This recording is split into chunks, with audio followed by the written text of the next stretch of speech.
real quick with this little microfiber rag. Make sure it's nice and clean. Okay, next I'm going to do a bed level. So, just going to reinstall this lid for the alcohol so I'm not evaporating all my alcohol off. Okay, so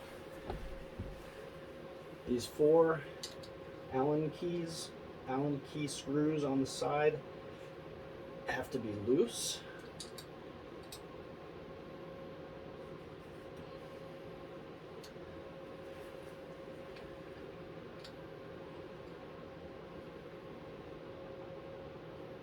They're somewhat difficult for me to access because I have this stupid hanger here.